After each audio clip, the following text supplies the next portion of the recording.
Michael McQueen is a futurist and author and back with us. We're talking about these driverless cars. When are we going to see them down under? Because it's pretty exciting. It's scary, but it's exciting. It is, yeah. So the expectation was the late 20s, so it's sort of 2027, 2028, but that was actually brought forward. As we heard before, we saw last year, because of COVID, in Phoenix, Arizona, Waymo, their driverless car service go live to the public. So that's massive because it shows that it's possible and actually makes regulators feel comfortable to give this stuff the green light. So what about petrol-powered cars? People saying they won't exist in 15 years? Yeah. Really? It's a hard thing to imagine, isn't it? So for most people watching this morning, the petrol-powered car you've got now will be, if not your last, one of your last vehicles. So in multiple US states and much of the EU, their plan is to have all of these phased out for new vehicles by 2030 or 2035. Now in Australia, we've got less than 1% of new cars are electric vehicles. We've got a long way to catch up. But the interesting thing is these are becoming far more viable.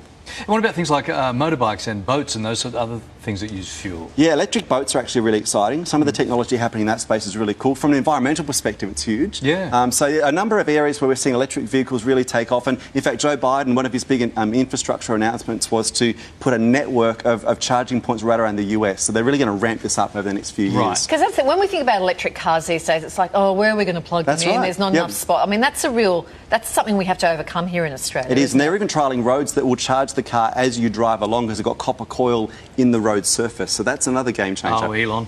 The uptake of electric cars will also put pressure on our energy sector, clearly.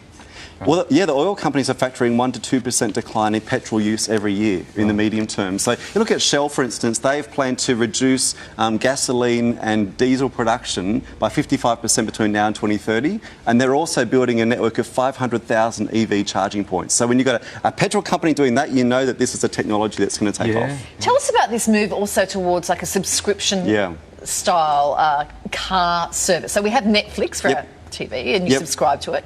They're going to do this with cars? Yeah, so that's been in the works for a while. So a couple of car makers have tried this and not had success. So GM and Mercedes tried this, but it sort of fell flat.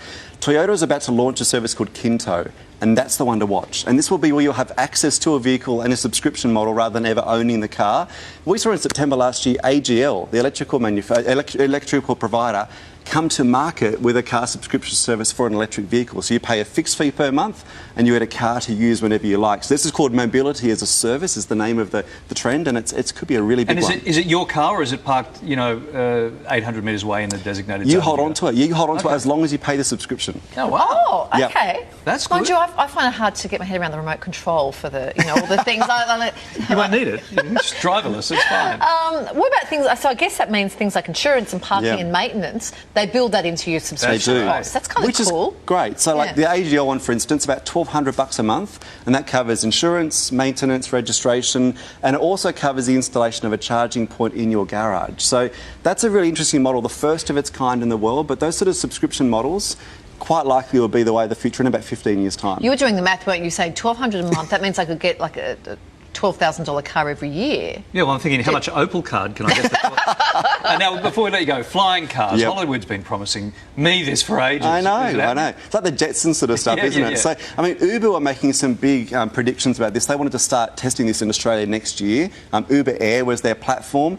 Last year was pretty tough. No one much was driving in Ubers, so they've actually shed a lot of non-core businesses. So they've actually shed their drone business. Look at that. But look at one called Kitty Hawk. So Kitty Hawk are based in New Zealand, co-funded by Larry Page from Google, and they're developing some amazing driverless, airborne driverless cars stuff. So we saw, in fact, last month, United Airlines are going to put $1 billion into getting passenger drones to drop people at the airport. So that's a big thing when you've got an airline willing to sink $1 billion into this technology. Like, a subscription to a car sounds great, but I really want a subscription to that. Yes, and Larry would like his drone to drop him directly into seat 1A. Wouldn't you, darling? That's not a big ask, surely. Just drone across and then plop. Plop. Without the plop noise. We don't need it. Future's looking fun. Good to see you again. Likewise, thanks. Nice to see you and hear you this morning, Michael.